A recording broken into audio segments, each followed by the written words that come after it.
22শে জানুয়ারি থেকে শুরু হলো ৪৯তম আন্তর্জাতিক কলকাতার বইমেলা, যা চলবে আগামী ৩রা ফেব্রুয়ারি পর্যন্ত। মুখ্যমন্ত্রী মমতা বন্দ্যোপাধ্যায় আনুষ্ঠানিকভাবে বইমেলার শুভ সূচনা করেন।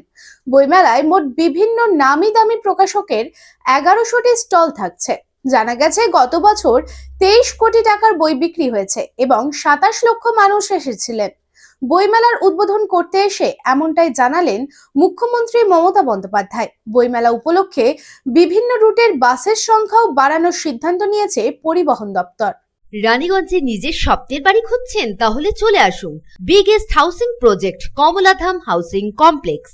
এখানে আছে মোট 250টিরও বেশি ফ্ল্যাট। 200টি ফ্ল্যাটে অলরেডি ফ্যামিলি বসবাস করছে, বাকি ফ্ল্যাটগুলি রেডি টু মুভ। 1, 2, 3 বিএইচকে যা চান তাই পাবেন, সুলভ মূল্যে অত্যাধুনিক সুবিধা সহ। Swimming pool, gymnasium, children's park, lift facility, community hall, 24 ঘন্টা সিকিউরিটি ছাড়াও থাকছে অন্যান্য ফেসিলিটি। ন্যাশনাল হাইওয়ে থেকে মাত্র 400 মিটার দূরে, near Ganesh Dham housing complex, Jiradanga, Shiarsol, Raniganj. Contact number 7719356476।